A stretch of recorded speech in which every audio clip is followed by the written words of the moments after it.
Before starting, I just want to say we received a few emails regarding the topic of this program being Islamic nonviolent resistance. And just to clarify, we are going to be lifting up voices and perspectives of the Islamic faith from our speakers for this webinar, but that the Sahrawi liberation struggle is something that that is supported by Sahrawis regardless of their faith or political background. So today we are gathering to discuss the Western Sahara, which many of you know is Africa's last colony. And this webinar is urgent because on October 31st, the United Nations Security Council betrayed the UN's commitments to the people of the Western Sahara by adopting Resolution 2797, effectively declaring it part of Morocco, an autonomous region of Morocco. And this outrageous resolution, championed by the United States and France, is a direct assault on the rights of the Sahrawi people, their hopes for self-determination, and their 50-year nonviolent liberation struggle. It is an atrocity imposing neo-colonial control on the Western Sahara with the UN insignia on it. And to discuss this watershed moment and how Sahrawis have been sustained by the nonviolent teachings of Islam to actively resist Morocco's brutal occupation for 50 years, and prior to that colonization by Spain, we'll hear directly from Sahrawi human rights activists, Mulay Ahmed from the Saharawi Association of the USA, and also Salka Barca of the Western Sahara Solidarity Committee and Karama Sahara. And we'll hear from experts who will share their national and international solidarity work. David Wildman from the Methodist Global Ministries UN office, and also Matt Meyer, Secretary General of the International Peace Research Association. So to learn about the history of the Western Sahara and its 50-year liberation struggle, I would like to turn now to our first guest, Mulay Ahmed. Mulay Ahmed is an alumnus of the Li Po Chun United World College of Hong Kong and co-founder and assistant director of the Saharawi Association USA. He's a passionate advocate for the people of the Western Sahara, dedicated to advancing human rights. And he was born and raised in the Sahrawi refugee camp of Smara in Algeria. And this being born in exile has shaped his view of the situation, the nonviolent struggle, and his longing for homeland. And he's played a key role in raising awareness about the struggle and mobilizing support for Sahrawi self-determination. And he collaborates with international partners to amplify the voices of the Sahrawi people. In addition to his advocacy, Mulay is an accomplished IT consultant, and he leverages technology to advocate for his people at a global stage. So welcome very much, Mulay. It's really an honor to have you. Thank you, Susan. I truly appreciate the opportunity and the kind word, and thank you to everybody who is taking the time to learn more about the people of Western Sahara struggle and the support of the people, the injustice anywhere around the world. So I appreciate it. To start with, like you said, I was born and raised in the refugee camps, and to many of you who are not aware, or for those of you who are not aware what the Sahrawi refugee camps, what led to the exile of the Sahrawis. And to go briefly, Western Sahara was a Spanish colony until late 1970s, where as the decolonization movement started across around the world, the Sahrawi people also were entitled to speak, entitled to an independence, entitled to a self-determination. The people of Western Sahara at the time, surrounded by Morocco and Mauritania, they decided to take the the Western Sahara case to the International Court of Justice, as both of them kind of claimed sovereignty, or claimed the historically they have ties to the land. The International Court of Justice ruled that the people of Western Sahara has no historic tie neither to Morocco nor to Mauritania. This in turn resulted in Morocco starting what you will hear of as the Green March, or what we like to call as the Red March, as you may hear it advertised as a civil march from the North Morocco, or from Morocco really to the north of Western Sahara, exactly going to Laayoune. It is nothing but another approach of colonization, forcing the civilians to step in, but where the Moroccan military was actively bombarding anything that comes in front of it, any Sahrawis. This sparked what we know as the Madrid Agreement, by which the Spain at the time was facing many challenges, including their old fascist regime, or dictator Franco was in the deathbed, which kind of forced Spain to reconsider its option. They didn't withdraw from Western Sahara because that's what they should have done. That's the right thing. But they withdrew from Western Sahara simply because of the pressure internally and the pressure also externally. When the Green March started, the Spaniard guaranteed the Sahrawis that they will protect them. That, in fact, did not happen. Many of the Sahrawi people have died during that time, and this led to what we know as the Madrid Accord, by which Western Sahara will be divided half of the north to Morocco, and half of the south to Mauritania. That's what sparked the liberation movement. That's what sparked the armed conflict. That's what started the armed resistance by what we would know as the Polisario Front. Picked up arm, and the war started.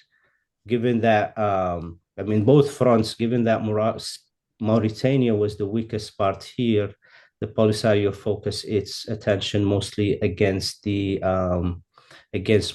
Mauritania late in the 80s, late 70s, 79 or so, relinquished the parts that it occupied or colonized, and recognized the Sahrawis' right to their land. During this time, many of the Sahrawis were facing a very hard decision to either stay in what we know now the occupied territory, because Morocco's brutal military campaign didn't just focus on expelling Spain, but simply also to eradicate, or to eradicate and to basically wipe out any Sahrawi identity. In this form, the Sahrawis started to fear for their life. Many started fleeing the territory, for example, Laayoune, Smara, and took refugees, what they thought was a temporary refugee camps along the way. At the time, Algerians have showed their brotherly neighborhood and their intention to, since both neighbors have claimed the land, the only exit at the time was Algeria, and Algeria opened those doors for the Sahrawis to take refuge there.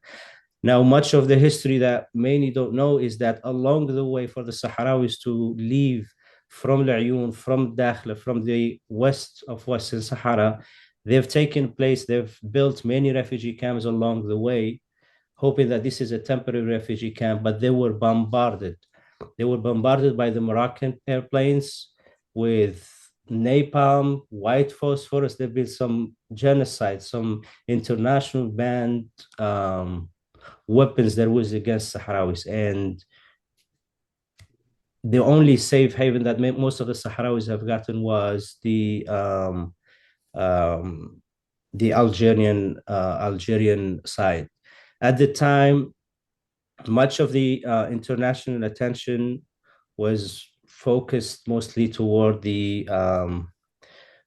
collapse of the USSR. So the Western Sahara conflict didn't get the attention needed for a decolonization movement as small or as big as it is, given that most of the neighbors around have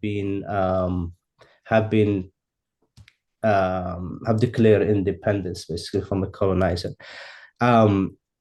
With that, from 1990, the war continued between the Polisario and Morocco on one front until 1991. 1991 was when much of, again, the collapse of the USSR, there has been some kind of international attention or the UN intervention there to stop the war and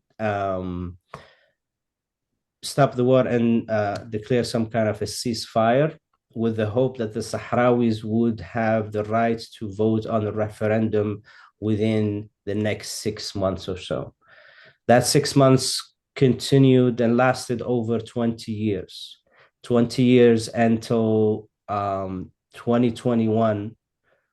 2021, I believe that the ceasefire was broken. This ceasefire followed by at the time the Trump administration were as it was exiting, and if you recall the Abraham Accords, Western Sahara was another forced kind of victim nation to that project. The Trump administration recognized the Moroccan sovereignty of over Western Sahara in an exchange for the Moroccan public. It's a public recognition, as Morocco have always been an ally with the Israelis. There was nothing hidden about that. But to publicly declare and recognize Israel sovereignty over Palestine, Israel right to, I guess in this case, from what we've seen, Israel rights to commit to genocide. The people of Western Sahara, as we know, have a struggle of over close to 50 years of non-violence resistance. And like you mentioned, Susan, earlier, that to top it off, and given the return of the same administration that recognized the Moroccan sovereignty, was also another, not just a blow for the international law, it is a blow to the legality and to truly just what the UN stand for, where powerful nation manages to break the law by introducing what it actually was built on, what they were introduced, something that goes against what the United Nations has stood up for. International decolonization, a nation that is built, that exists within the United Nations Charter as the Africa Last Colony, as a decolonization nation, yet they managed to introduce a language that will prioritize, or in my opinion, made what the United Nations wanted it to be, that Morocco proposal is a credible. We've heard that word over the years. Credible, nothing credible about it. The Moroccan government at the time and to this day, even though they have introduced that language in the latest resolution, they still have no idea or no clue what that proposal is really. So to cut it short, I was born along with other thousands of Sahrawis in the refugee camps.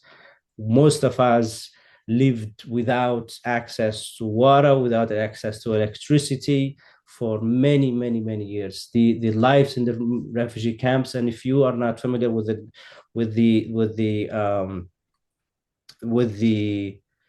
the climate over there. It is extremely hot and extremely cold in the winter, and relying on some adobe bricks, relying on international humanitarian aid, relying on organizations, non-government organization.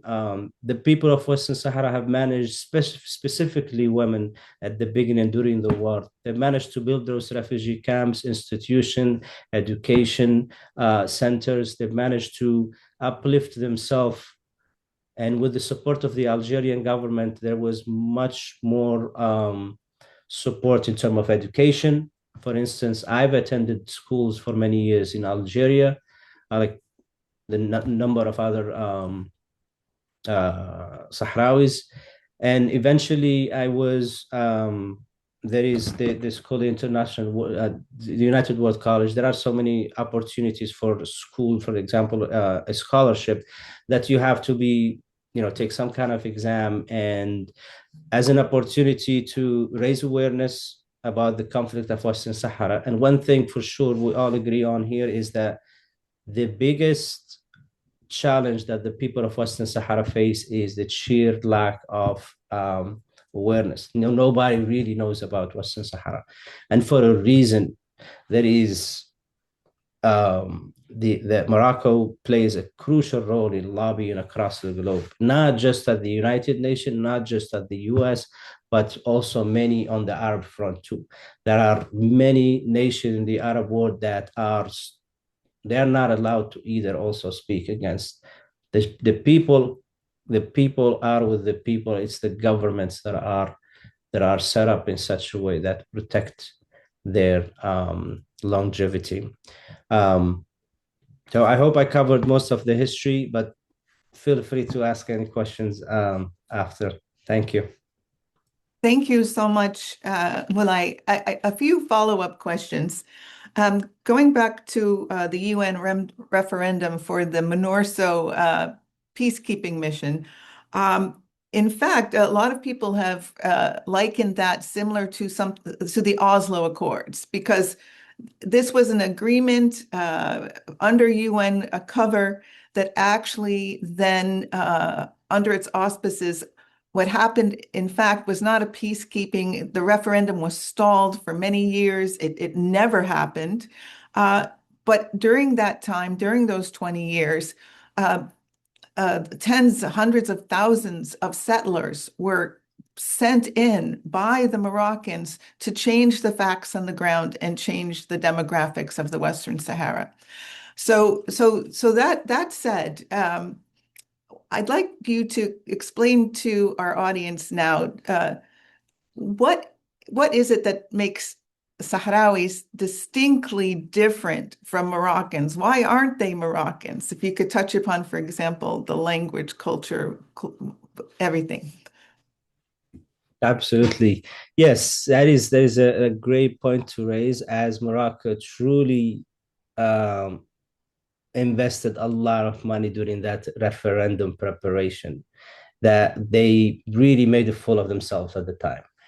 It was very clear that the Moroccanization of the territory in such a short time, by bringing settlers, teaching them the language, setting camps, literally by teaching them the Sahrawi way of living, the language, the traditions.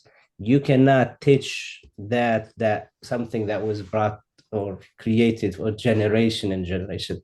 The people of Western Sahara are distinctly different than the Moroccans, period. One, we can speak about the language. Yes, we share a religion. Islam is the predominantly religion in both Morocco and Western Sahara. The Sahrawi people are majority nomads. They speak Hassaniya, which Hassaniya, for any other language or dialects, if you are a foreigner, if you are a stranger, all it takes is a few words and you will figure out where you're from. Like, it doesn't matter how fluent you are in my language. I would always have an accent in English, right?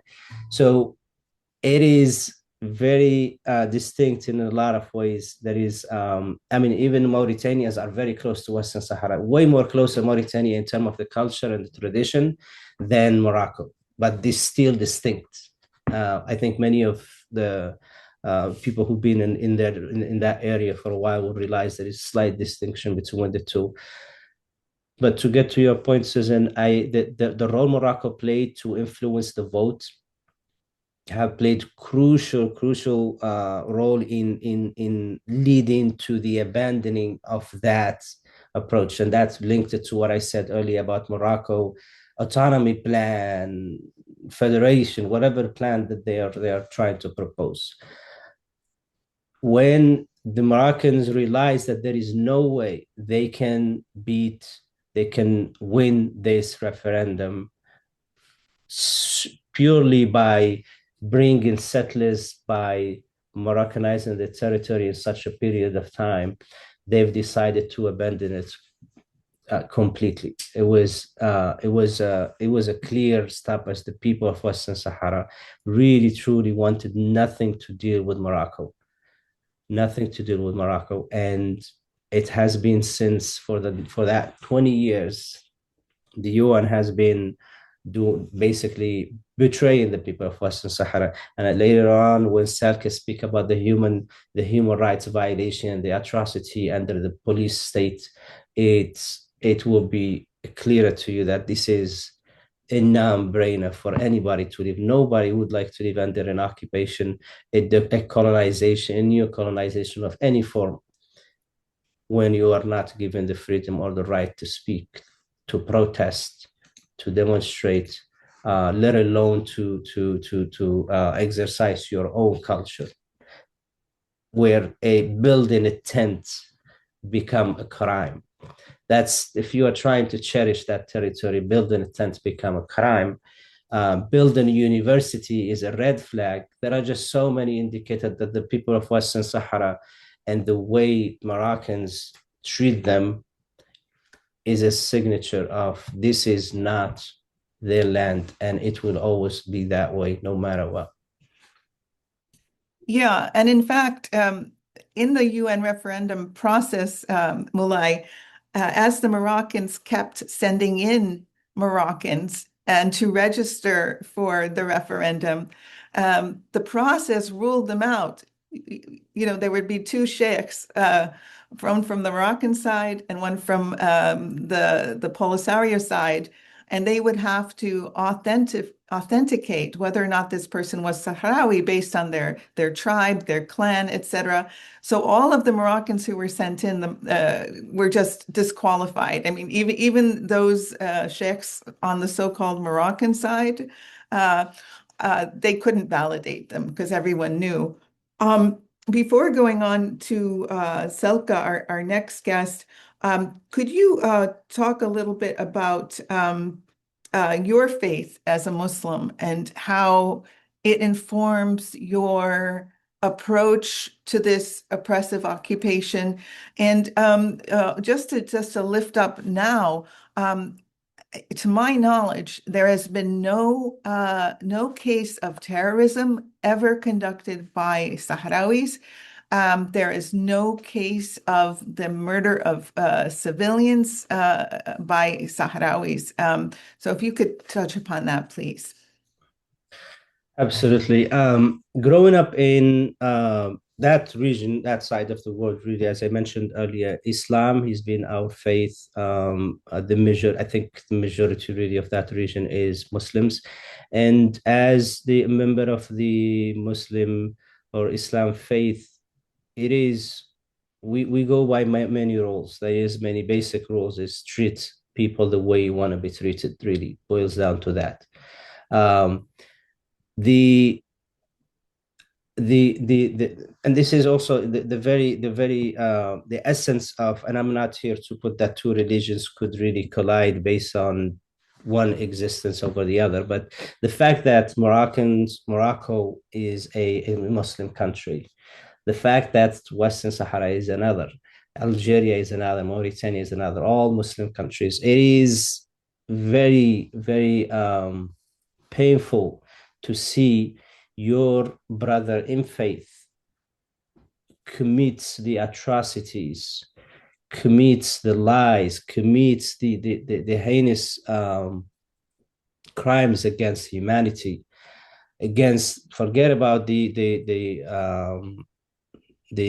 international law and human rights law. This is really purely from the religious standpoint. How can you bombard refugee camps? How can you build and bury kids and family alive? How can you, as a Muslim, do that? Second thing is during the 9/11 era, at the peak of the war on terrorism, many nations, or the United States foreign policy has really encouraged or supported any efforts to combat terrorism, or what's mainly called the so-called terrorism in some places. So, for instance, Morocco jumped on that bandwagon and done everything possible to link the Polisario Front, to link the Sahrawis to terrorism.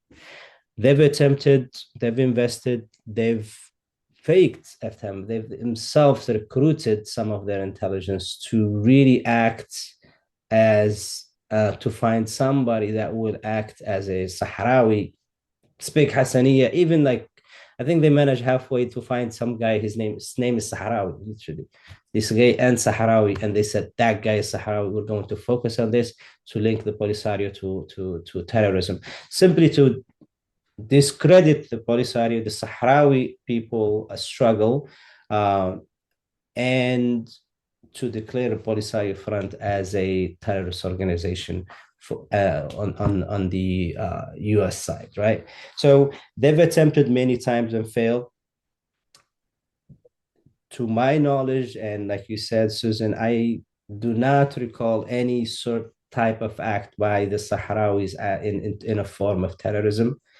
The people of Western Sahara have proven to the world that they are a non-violent people, people who seek peace, people who've asked for nothing but their rights, people who appreciate their neighbors, people who truly have done everything possible in a peaceful resistance way, in every form and shape, to gain what's rightly theirs.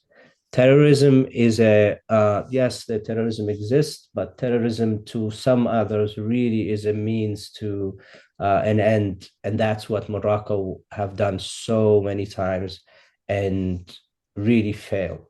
And I know that the people of Western Sahara know that from day one. They know that it's not in the best interest for Sahrawi people to be in that box anyways. So what Morocco is trying to do something that we've tried, our struggle have proved otherwise. That's the nonviolence is the Sahrawi signature of resistance. That's one. I will skip into violence. Terrorism is absolutely nothing I have or I've foreseen Sahrawis taken. Thank you so very much, Mulay. That's a really comprehensive background of the Western Sahara modern history. I'd like to turn now to our next guest, Salka Barca. And Salka is a Sahrawi American human rights activist, advocate, multilingual communication specialist. She's co-founder of Karama Sahara, an initiative dedicated to defending human rights and amplifying Sahrawi voices. She has an extensive experience in language services interpretation and advocacy for asylum seekers, particularly Sahrawis facing transnational repression. Salka has collaborated with legal teams and humanitarian organizations to document human rights violations, human trafficking, and the rape and torture of women by Moroccan forces, including the case of Sultana Haya and her family. She is the co-author of The Nonviolent Struggle for Self-Determination in Western Sahara, published by Palgrave Macmillan, 2009, and has appeared on international podcasts, including Between the East and West, 2025, discussing life in exile and human rights violations in the Western Sahara. And Salka is a member of the Western Sahara Solidarity Committee. So welcome, Salka. It is really an honor to have you on the program.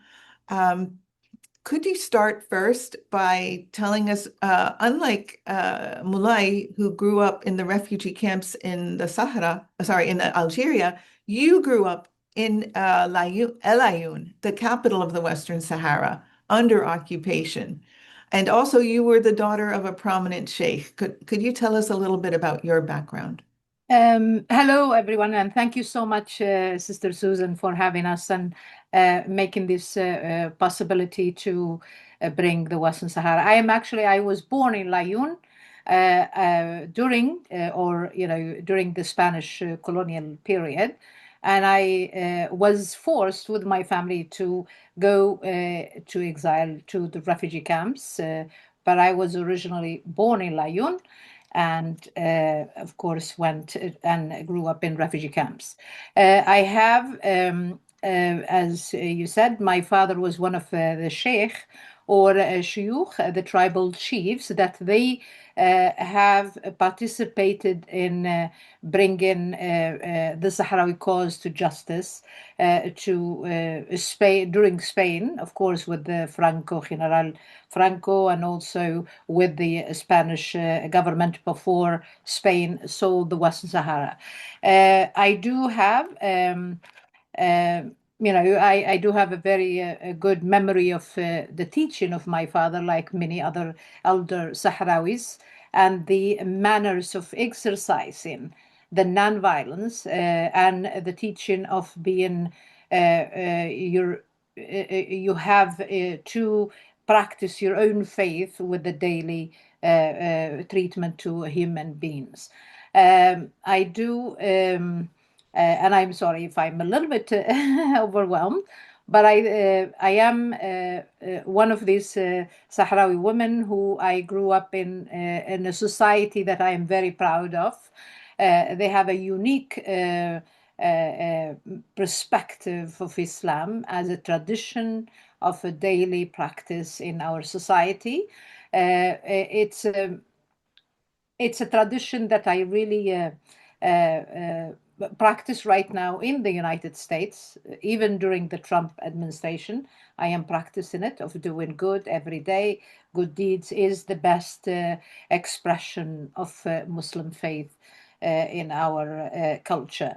I hope I answered that short question. Go ahead if I have to say others.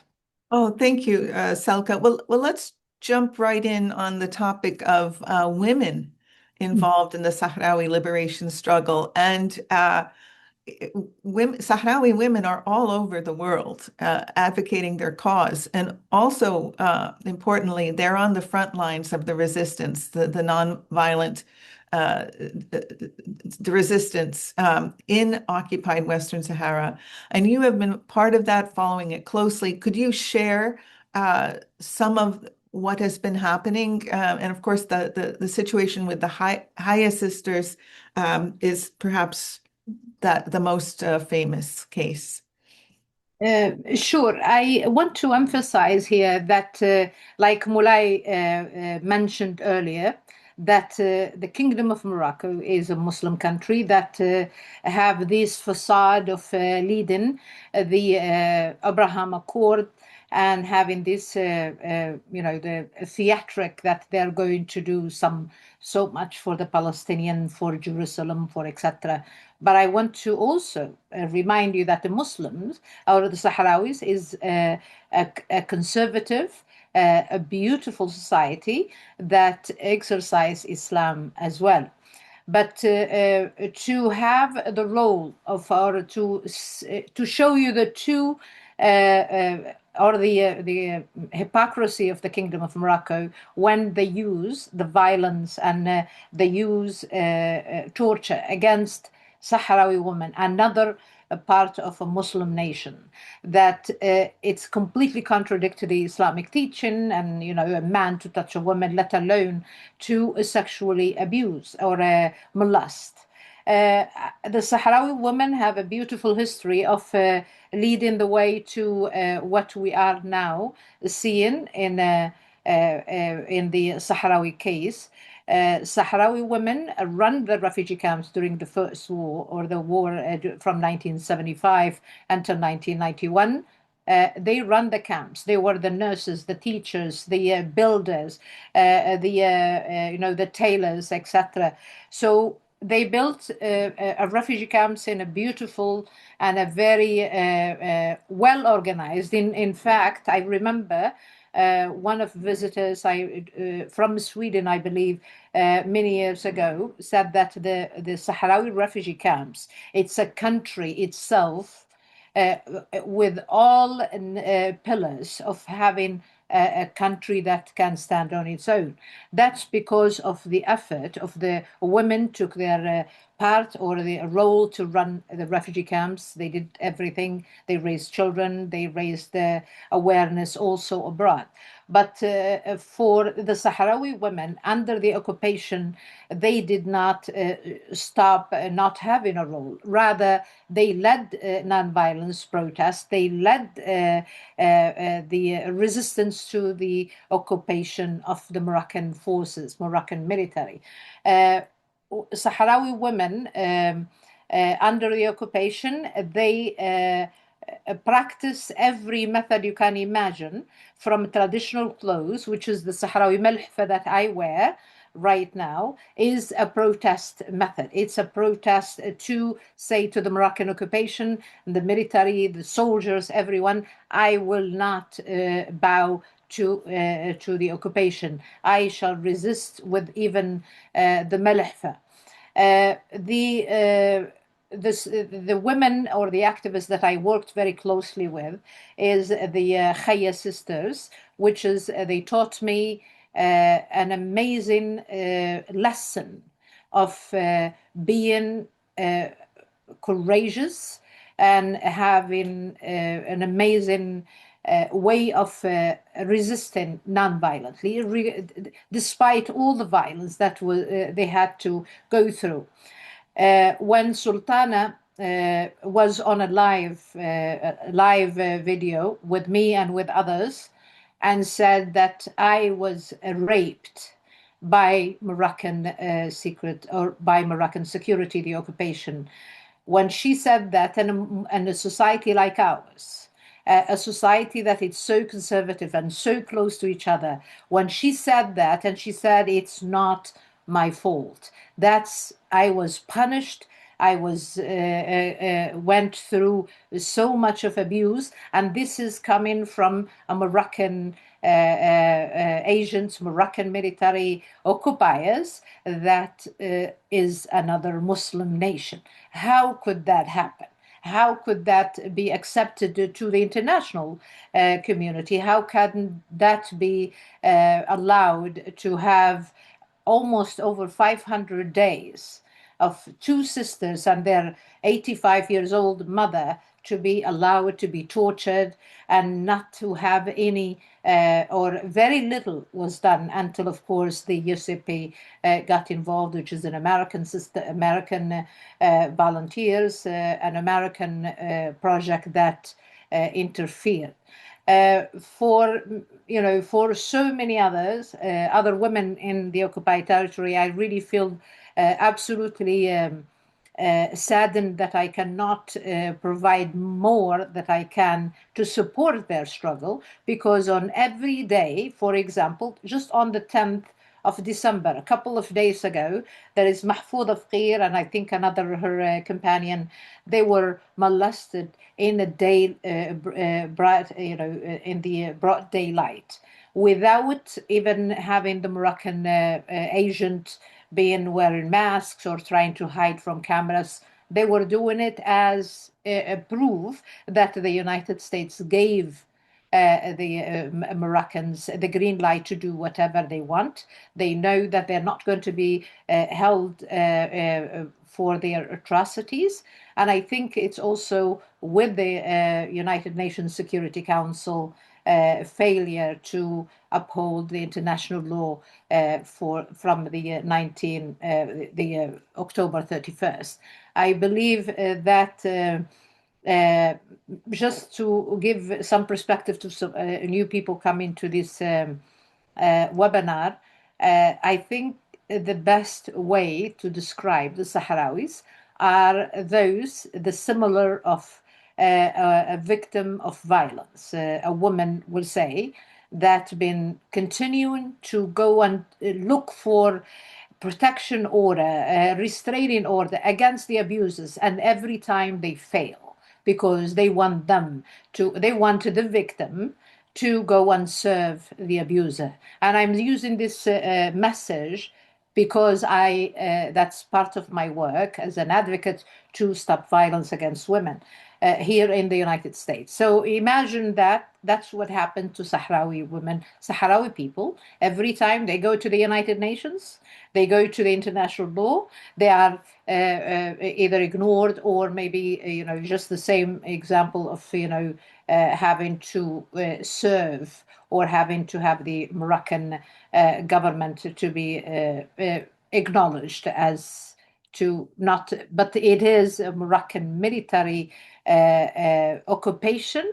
And a lot of people say maybe perhaps it's just, it's another Muslim country. Why don't you just get along? No, occupation militarily. And I did forget to say this. When I was only a toddler, but I remember my mother who passed away in the refugee camps, telling me that she can feel the land in Western Sahara, in Laayoune, while the tanks are approaching to Laayoune. My family left maybe a few hours before Moroccan military surround Laayoune. So to have this, these memories and this violence against my own people, how would I not speak the truth? Moroccan occupation is violent. It's not exposed to international media, etc. But maybe this is a task for someone who wants to be accredited for bringing the truth. There are more crimes committed as we speak in the Western Sahara, in every form you can imagine, from poisoning, from plundering, from forcing Sahrawis to the sideline. And I hope I didn't speak too long, but I'm happy to take any question if you like. Well, Salka, there's so much to cover and the layers and layers. I mean, you speak about your mother hearing the earth tremble under the tanks. And I've heard Sahrawis talk about their intimacy with the land. They know every single footstep of the Sahara. They know every single sign of where wind has blown, where animals have crossed, and have been having their camels and their goats pastured. They know this land so intimately. This is the land that they have lived on, and also to say, have crossed over throughout the centuries to other lands as their animals search green, whether into Mauritania or Senegal or Algeria, that their existence with the land is something that predates borders that were imposed by colonial empires, and that they did so with peace and friendship. I also want to just touch upon the point for our listeners that Nelson Mandela and the African National Congress recognized the Western Sahara as an independent country in the early 90s. And all Arab countries, with the exception of Morocco and Egypt, had recognized it until in recent history. Some countries, such as the UAE, started to view the Western Sahara as a settler colonial enterprise, such as the UAE, for example, in conjunction with Morocco. So we are in a period where international law has ceased to be followed, where Islamic law between Muslims has ceased to be followed. And I want to thank you very much for your comments. We're going to move on to the next speakers who will talk about international and national approaches to support the Sahrawi liberation struggle. But in this climate, when it's really hard to depend on people or we put our trust in people and countries and fellow Muslims to do the right thing, the Sahrawi people put their trust in Allah. So before going to our next guest, who is David Wildman from the Methodist Global Ministries UN office, we would like to play this video clip of a woman singing about putting her trust in Allah. So thank you, Sister Salka. We'll be back for questions with you later. Thank you.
Our apologies for the poor video. Let's move now to our next guest, David Wildman. David Wildman serves as the main representative to the United Nations of the United Methodist Church's General Board for Global Ministries. He brings over 3 decades of experience in faith-based international justice work, including sustained advocacy on issues of occupation, human rights, and corporate accountability. He holds a master's in divinity and a master's in philosophy and social ethics from Union Theological Seminary in New York, and has long worked in mission and UN liaison roles across the Middle East and Asia. David, it's so wonderful to have you on the program.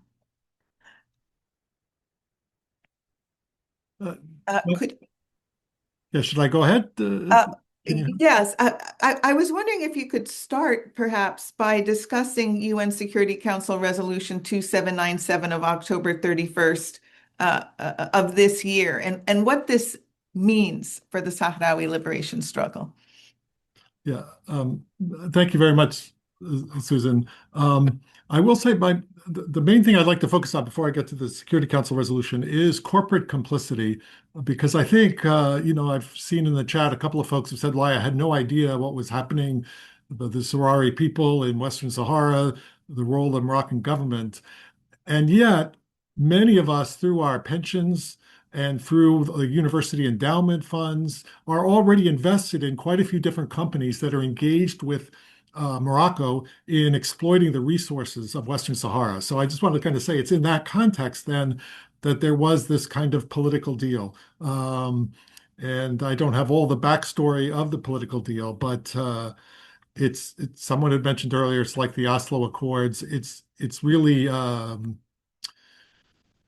of terms of surrender of the powerful negotiating with the powerful and cutting deals. And unfortunately, that's often what's happened at the UN is that power politics and cutting deals between governments outweighs the strong import of international law. And so while the UN has very strong frameworks of international law, the enforcement is the weakest part. And so, like, the good news is, though, that they've adopted this. That doesn't mean it's actually going to be enforced. And so I think it's up to the people. And so what I'd like to say in terms of challenging the most recent resolution in the Security Council is the same thing with South Africa, that the anti-apartheid struggle and many other struggles, it was the US vetoes and the United Kingdom and even France vetoing strong human rights-based measures around apartheid in South Africa that led civil society to say, we can't wait for the world's governments or the world body of the UN to do the right thing. We need to take up nonviolent actions, join with the Sahrawi people as they've joined with the Palestinian people and joined with others struggling under military occupation and colonialism. And so one of the strongest anti-colonial tactics and tools has been boycott, divestment, and sanctions to challenge companies of their complicity with corrupt and abusive regimes. And so I know time is upon us, so I want to just highlight a couple of things with that. There's been quite a few companies taking phosphates, renewable energy, who can argue with solar power, or wind power? But in fact, it's been the Moroccan government imposing this in Western Sahara and then using that, exploiting that resource. And that's all a violation of the Geneva Conventions and other international law. I won't go into all the details, but I'm happy to answer questions if folks would like that. Fishing as well. And the European Court of Justice has ruled against this, as have the International Court of Justice that you mentioned earlier. And yet, governments are all too willing to kind of look the other way when there's a convenient political deal to be had.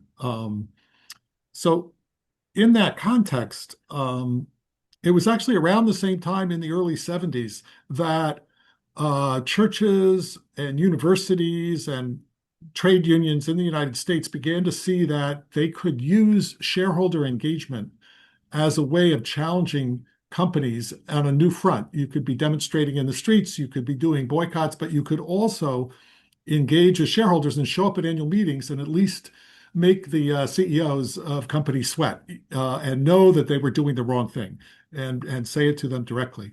And so in that context, we began to look at things, and I'll just share an example of the United Methodist Church here. We've been pressing with companies around Palestine and their complicity with Israel. We've been pressing on companies with the Western Sahara Resource Watch. And if folks want to, I would really urge you to look at the Western Sahara Resource Watch website that has lots and lots of excellent background papers on corporate complicity in various sectors. And so I don't have time to go into that, but I really encourage folks to look at that. And so one of the things we did was we said, as shareholders, it's frustrating. It often does not lead to the change you want, but it adds some pressure. But with bonds, with government bonds, you're lending money directly to a government that's engaged in human rights violations. And so we began to then add to this shareholder engagement and divestment campaigns to say we should also divest from government bonds or sovereign debt. It's of states that are engaged in prolonged military occupation, which goes against the whole architecture of international law, that occupation is recognized as a temporary situation that can happen in times of conflict, but should never be beyond temporary and should be ended as soon as possible. And so with Western Sahara that you have for 50 years, this is way too long for an occupation of this sort, and that was preceded by Spanish colonization. So we began to push, and we submitted the United Methodists for Kairos Response, submitted petitions to the General Conference of the United Methodist Church to say we should divest from government bonds in Israel, Morocco, and Turkey for Turkey's longtime occupation of Cyprus, a segment of Cyprus. And so that passed overwhelmingly last year in 2024. And people said, no, of course, because you buy a bond, you can't engage the government in conversation about the wrong things they're doing. Whereas theoretically, with a company, you can say to the company, stop buying phosphates from Morocco that you know are coming. Stop developing projects in Western Sahara if you're not working directly with the Sahrawi people, but working with the government of Morocco or Moroccan companies. And so this grew, and actually our pension fund developed a screen to exclude some 60 different governments that putting together a metric of lack of transparency, political corruption, and extensive systemic human rights abuses that they should not be investing in. And so I think it's brought Western Sahara to light, as Mulay and Sakura shared so powerfully already. But also the notion that we can do something with our investments. And I would say not just our investments, because most folks don't own stock personally, but through your pension funds and through those that are at universities, students, faculty, et cetera, to examine what are the companies that you're involved in. And if there are companies doing things in Western Sahara with the Moroccan government, then that should stop. And I'll just say one last example of where this can really make a difference is in 2017, there was a vessel that had a Moroccan company's phosphates that they had extracted from Western Sahara, and it stopped in a port in South Africa. And the South African government seized the vessel and said, you have stolen goods on your vessel. Those phosphates belong to the Sahrawi people. If the Sahrawi people want to come and collect their property, that's fine. But if they're not, this vessel's going nowhere. So the shipping company was upset about that. And they were being charged port fees for every day that they were in the port. It stayed there for over a year, I think 370 days, and then finally was released. But the South Africans made a point of this is what every government should be doing, that if there's a ship that comes with shipments from Morocco that are sourced from Western Sahara, those ships should be seized until that property can be returned to the rightful owners, which are the Sahrawi people. That's a long struggle. I don't want to pretend it's easy, but I think it's important that it can be done because it has been done. And we need to just urge trade unions, universities, churches, other faith organizations to all join together in this work to support the Sahrawi people in their struggle for self-determination.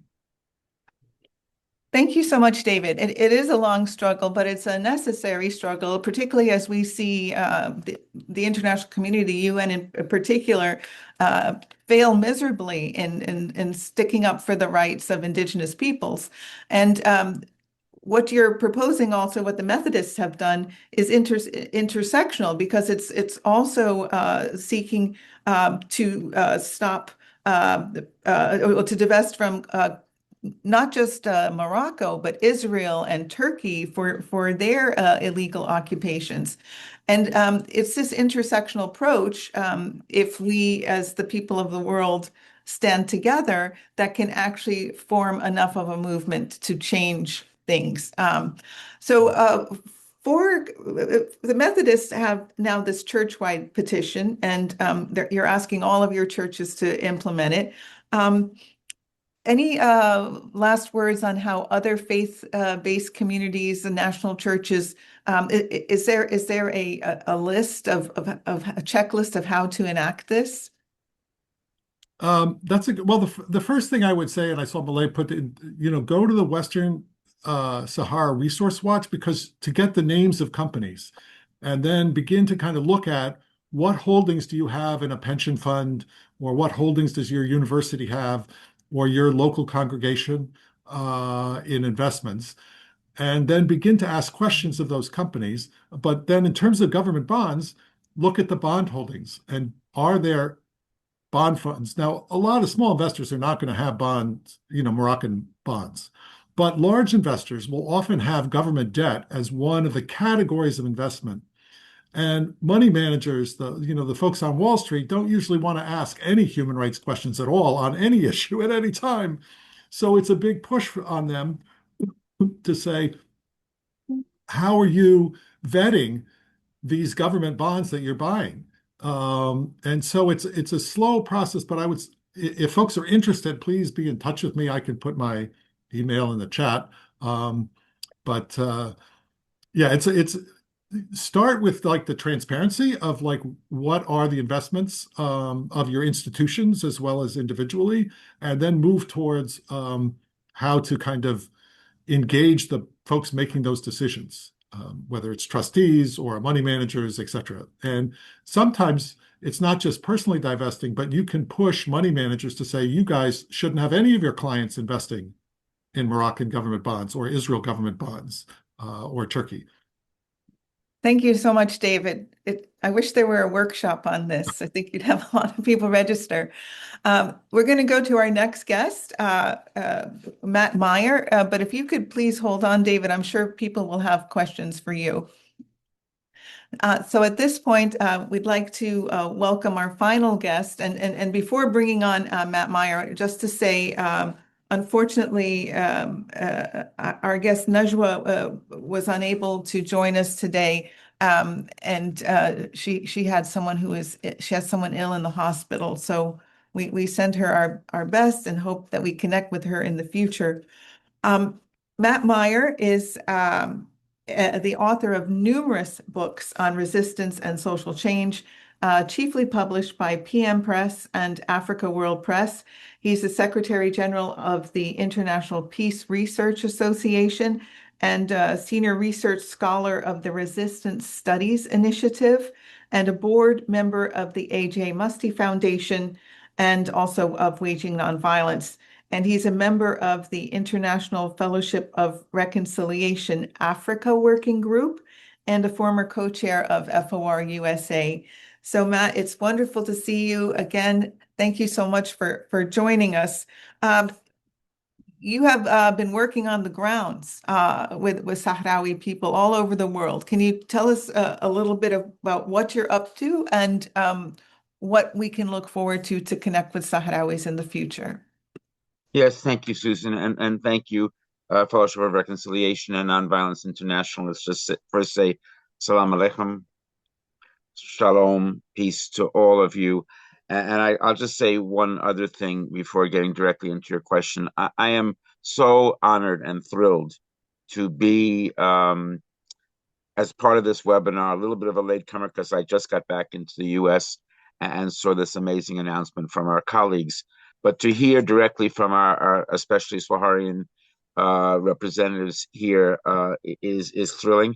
But also to follow my old friend who I haven't seen for years, David Wildman. So you have, both this focus on Muslim nonviolent resistance, but then you have this Christian, and I was born and raised Jewish. So you have the Abrahamic traditions here in this webinar saying we're not really looking at theology.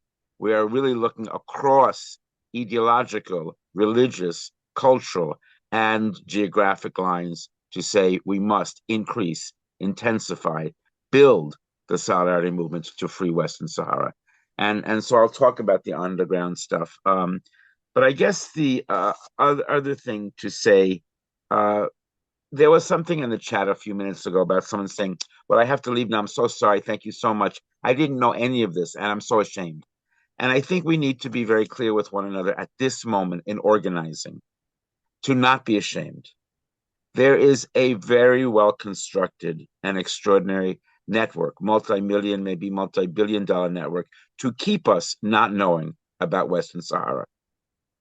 And so it's not about being ashamed. It's about recognizing where we're at as a solidarity movement and as a freedom movement, and to say our role is not to feel bad we didn't know about it, but now that we know, to do something, anything, the next steps. And so I will throw some things into the chat, including information about me, little mini bios. And there's a lot of stuff in the chat already with really useful information.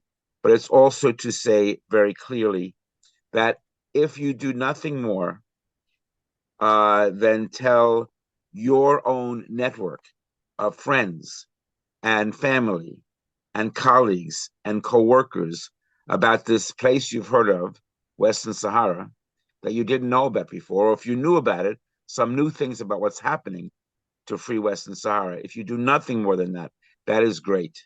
If you do nothing more than make sure you get on the mailing lists of these organizations, and by these organizations, I mean not only the Western Saharan resource organizations and solidarity campaigns that people have spoken about, but also FRUSA and Nonviolence International, then you will be plugged into a network that needs now to build more intensively than ever. So not knowing is no longer an excuse, but not something to be ashamed about. It's our job now that we know something to do something. I'm going to talk about two initiatives, 1 minute each, very quick. But there has been something that also no one should be ashamed about not knowing, because it hasn't been a very public part of the work. But about 5 years ago, a group of people, mainly frontline, mainly nonviolent activists from still colonized and still occupied territories, formed a network called the Occupy People's Forum. It had made a decision, Occupy People's Forum, to be mainly led by people under current occupation and to have a small number of solidarity activists. I am able to be one of those people, and really begin doing independent internal work in terms of cross conversation, strategy, and tactics. There will soon be a public website, inshallah, within the next month or two, so people can Google Occupy People's Forum and find it. And there is one webinar that this group did in conjunction with a group called Solidarity 2020, and I'll put the link to that webinar in the chat in a moment. But the Occupy People's Forum does something that I think we're doing here, and many of us do in different ways, connecting the struggles of still occupied people. So though it is often said that Western Sahara is Africa's last colony, and that's true to an extent, we also have in this network Ambazonia, or Southern Cameroon, and the largely nonviolent struggle to free that territory within the Cameroonian. We also have leaders from Palestine and Puerto Rico, from Kashmir and Kurdistan, from Western Sahara and West Papua, from Ambazonia and Tibet. So chiefly those eight peoples come together in this Occupy People's Forum. And we just had a very major in-person, mainly there's no in-person because it's hard to get, number one, all those people together, and number two, anywhere on the planet that will allow all of those people in. Because you've got these people who don't want to let these guys in, but will let those guys in. And we're really saying colonialism is the problem. Settler colonialism is the problem. Not the only problem. But the fact of the matter is to look across ideological lines, across theological lines, across geographic lines, and say colonialism still exists in the 21st century and must end now. In addition to looking at the webinar, please know that Occupy People's Forum also has, fairly recently, a fiscal sponsor. And our fiscal sponsor is Nonviolence International. So there's another reason to love Nonviolence International and to stay in touch with them. The last thing I want to say is this. A number of us, including just recently, I was on a webinar with Steve Zunis, whose name has come up in the chat, and also Bill Fletcher, who is the head of a significant U.S. campaign, bipartisan, Democrats and Republicans around Western Sahara, and some other folks, to pull together what will be the second summit in the refugee camps in Algeria on the border of Western Sahara to look at increasing international solidarity. And people should know about that, even if you can't go out there, but certainly leaders of Methodist Church, of FOR, of Nonviolence International, and the other organizations that are here should consider trying to get out there. The first one was a year ago, International Peace Research Association and others were involved in it. Greta Thunberg actually was one of the participants there, and it made some headlines. The next one is going to be in January of 2027. So we have a little more of a year away, and a group called Solidarity Rising is going to be coordinating that, and I will put that information in the chat in a minute as well. But it's to know that these kinds of things are happening even though they're under the radar, even though they're not so well known. And from my perspective within the US, and I think this is a global issue as well, certainly in terms of coordination, we are still at a very basic level. There has been a historic solidarity movement that has a connection with Polisario, and that's fine and that's good. And then there are individual initiatives like the ones David spoke about in the Methodist Church. But in terms of really building a robust coalition against Moroccan occupation, against 21st century colonialism, in favor of freedom of Western Sahara, we are building it now from the ground up. We are building it through webinars like this one. And we're building it by having every single person on this webinar. Again, just talk to your friends, your family, your coworkers, because most people don't know. And not knowing can no longer be an excuse. Education is the first part of these campaigns. So check out all the things you'll see in the chat. Stay in touch with FRUSA and Nonviolence International. Be in touch with Solidarity Rising, Solidarity 2020 Beyond, and all of the campaigns in Solidarity. And together, we will free Western Sahara, inshallah. Inshallah. Thank you so very much, Matt. I would like to be one of the first to sign up to attend that conference, inshallah. You mentioned Stephen Zunis, and he just published an amazing article, which I'm putting in the chat, and on this recent development with the new UN Security Council resolution. And I'll quote one short paragraph. To fully accept Morocco's autonomy plan would mean that, for the first time since the ratification of the UN Charter 80 years ago, the international community would be formally recognizing the expansion of a country's territory by military force, thereby establishing a very dangerous and destabilizing precedent to the benefit of the likes of Vladimir Putin and Benjamin Netanyahu. So this is the state of the world today. I'm going to pass it now to my colleague, Bianca Alfonso from Nonviolence International. She's going to talk a bit about the Q&A process. Bianca. Thank you, Susan. Well, before, I know that we're already over time, so I really want to thank everybody for hanging on there. I think we're all learning so much about this struggle. And with so many resources posted in the chat, we will get together NVI, Infor, and the Western Sahara Solidarity Committee to get all the resources that were posted in the chat, get them together in a document, and also put some other resources on there. We had a Q&A from David for documentaries. He said he learned a lot about Palestine with documentaries. We know that people like to learn in different ways, so movies, documentaries, articles, music. So we will get a document so that we can send it out via email to everybody who registered with the recording of this webinar. And I think that can be very useful. So David, we will, instead of addressing the documentaries you asked for here, we will be sending out a list briefed by everybody via email. I hope that's okay. But we would like to open up for a few questions if anybody has any. So please feel free to raise your hand, and we encourage you to ask your questions out loud, either directly to one of our speakers or just to leave it open for any of our speakers, whoever is more fond of answering that question. Thank you, Bianca. The first question we have from the chat is, for Palestinian documentaries have helped me learn more, like 1948, Creation and Catastrophe. Are there any for Western Sahara that you can recommend? So that's a question for Salka and Mulay.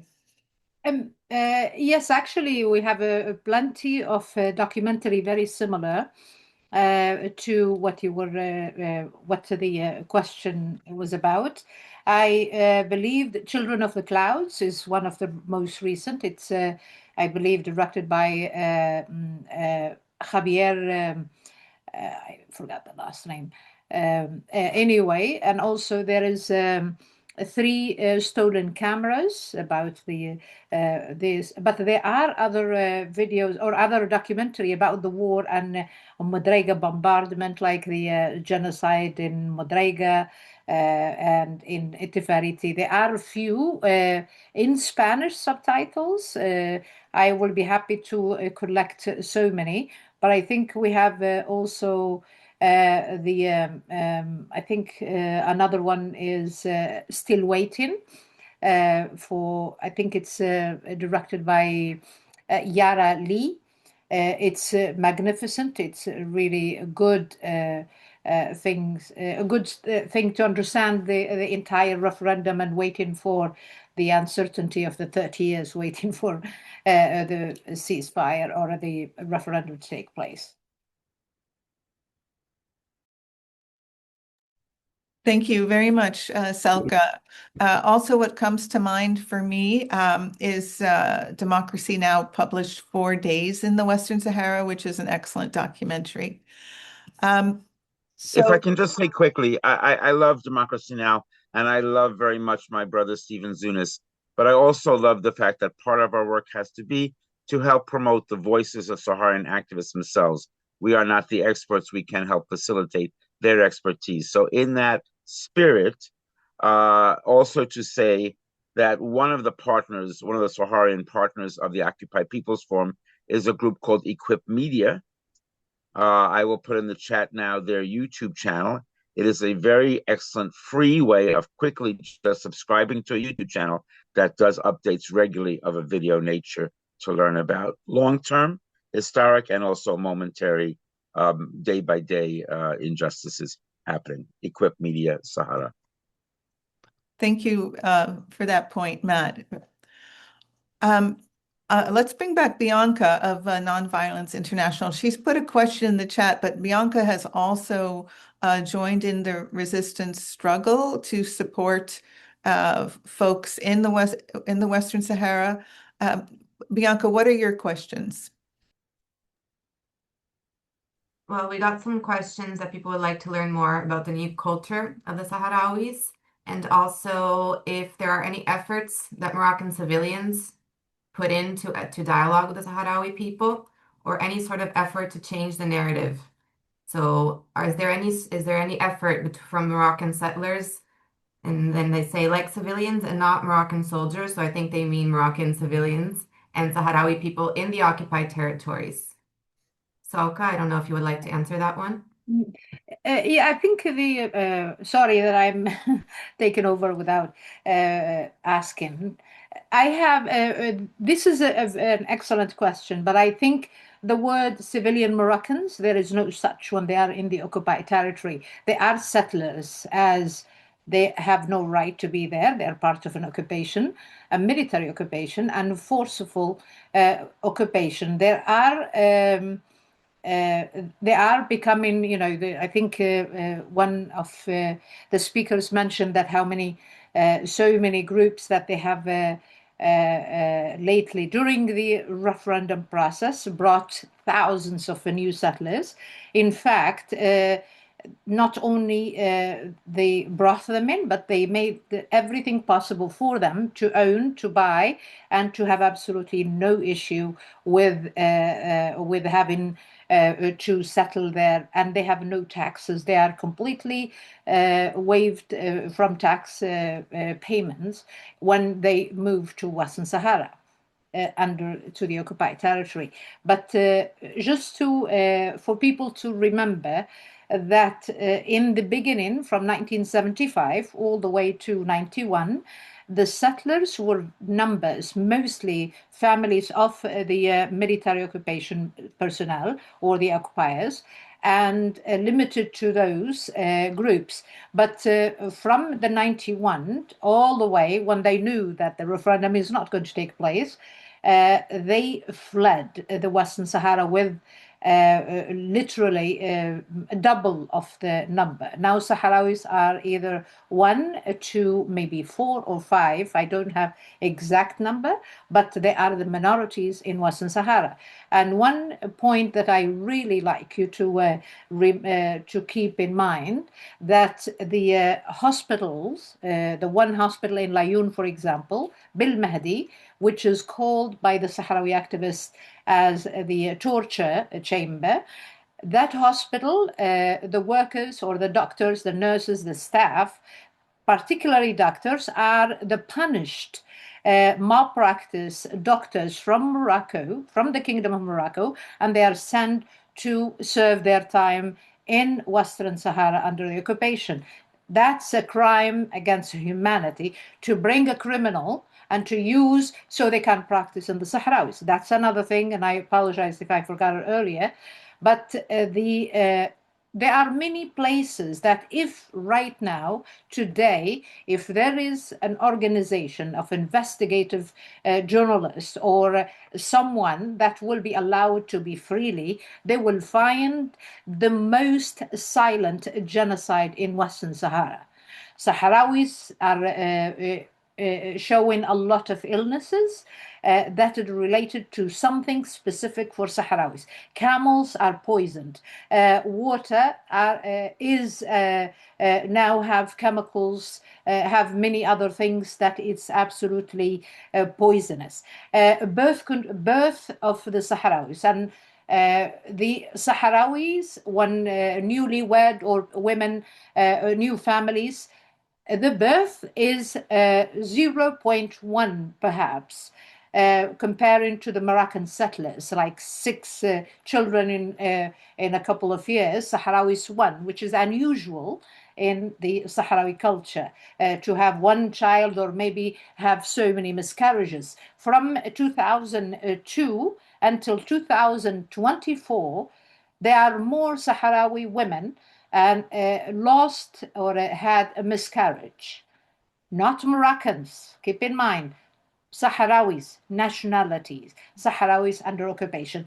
This explained to you there is more sinister things done to the Sahrawis right now in the occupied territory, and I'm hoping that somebody was listening, somebody wants to do some investigation, because if there is any process to peace, from now in these coming few years, there might not be any Sahrawis left under occupation, period.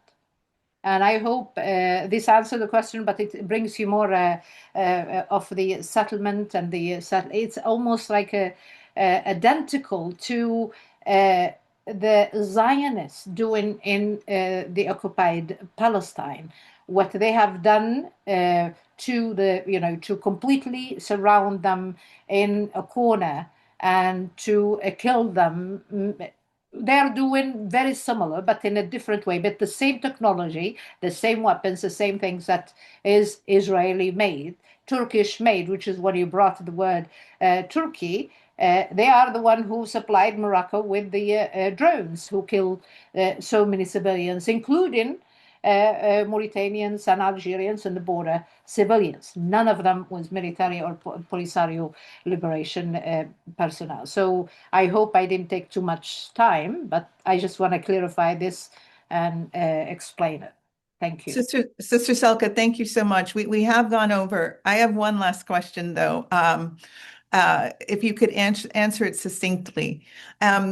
We have a situation in the Western Sahara with this settler colonial project creating facts on the ground, which is very similar to, as you just mentioned, the situation in Palestine. From a religious perspective, an Islamic perspective, what do the Sahrawis want to do now with the situation of so many Moroccans in the Western Sahara? If you could answer briefly, and inshallah, we can continue this conversation another time. I hope I can make it short, but the Sahrawis under the occupation, they're literally choked with so many settlers. And keep in mind, for the entire 50 years, Sahrawis never bothered, never touched any civilians or any Moroccan settlers who are not participating in violence against the Sahrawis. So They were their neighbors. They did help them if they need to. But right now, I think it's a dire situation that the Sahrawis becoming so minority, so abused in public without even hiding it. I don't know if there will be any solution unless if the international organization, journalist, someone wants to make their name to get involved and investigate and expose what's happening to Sahrawis. So they're completely forced out of their homes, and to keep in mind that a lot of land is being sold to some people from the Gulf, and I particularly United Arab Emirates, Qatar, Saudis, etc. So the same thing is happening. The Emiratis and all this, they're all over the place, and I don't know how you can remove, like you said before, the Sahara is in our soul. It's a part of who we are. The land, even if it has nothing, it's ours, and you can't remove it, and you can't. But I don't know how much can we expose the Moroccans trying to eliminate the existence of Sahrawis. But I think you also mentioned to me in a previous conversation that you are very happy to live in coexistence and peace with Moroccans, just as long as everyone has equal rights. Indeed, I think if we are, and you can tell right now under the occupation and during the whole entire 50 years, which as I mentioned earlier, Sahrawis under occupation never committed any violence against Moroccan settlers that they were brought there, as long as they don't participate in abuse. And I think that speaks volume. We have no problem to be neighbors to Moroccans, but if we are free to choose, that we are free and they are free. And I know that a lot of Sahrawis, they look at Moroccans are also oppressed people, which is, I believe so. We have no problem. We can live in peace, but to respect my right to exist, and so is you, but not under the circumstances of, this dream, imaginary, autonomy that the Moroccans been trying to abolish. But they have to respect my existence as Sahrawi, as the Western Sahara, and I'll be happy to even open doors for them in the future to have a better life if they can't have it in their own land. Thank you. Inshallah, that's a beautiful way to end this discussion. I'm going to pass it now to Bianca with some closing words. Yes, thank you, Salka. Thank you, Susan. Well, we want to thank everyone for listening here today with us. Even though we went over time, it's amazing that everybody stuck here with us. And as we mentioned, we will be sending out resources for everybody to learn more and engage more with us. And as we also mentioned in the beginning, I would like to reinforce that the Sahrawi cause has been embraced by all Sahrawis, regardless of religious or political background, because of the questioning that we got regarding the title, Nonviolence in Islam. But thank you all for joining us here today and for your commitments to nonviolence and nonviolent strategic action for change and peace with justice. And we do need all of you in this work with us to build a future, in the future that we're dreaming of. So we do have some call to actions. All the links that I will mention now will be posted in the chat. So we invite you all to firstly donate and get to know the Western Sahara Solidarity Committee. We're going to post the links to the chat, to the new website that we just launched this week. So monthly updates and events to get involved and learn more will be sent out throughout the next year. Secondly, write us to request an in-person or an online speaker in Western Sahara for your faith-based or community group or your trade union. Third, call your senators and representatives wherever you are to voice support for a free Western Sahara or the Sahrawi Arab Democratic Republic and against the Security Council Resolution 2797, supporting a Moroccan autonomy plan, which completely undermines the right of referendum long waited by the Sahrawis to vote for their own country and their own self-determination, which is against the international law. And fourth, nonviolence is not a spectator sport. So NVI, Nonviolence International, has a huge online database of tactics that can inspire you. So however you decide to take action after we log off here today, please reach out to us and let us know. We would really love to connect with all of you. And the recording of the webinar will also be posted to the NVI YouTube channel. So thank you all so much for being here today. Thank you. Thank you very much, Bianca.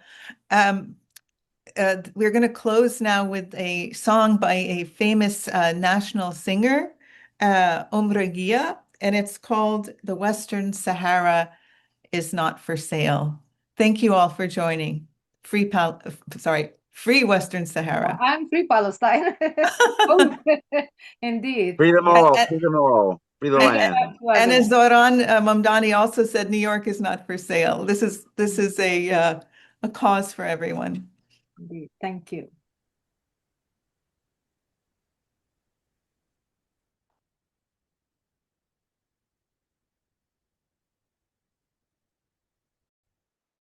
I think Adrian will try to share the song for us. There we are. We will also post a link to the video.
Thank you all again.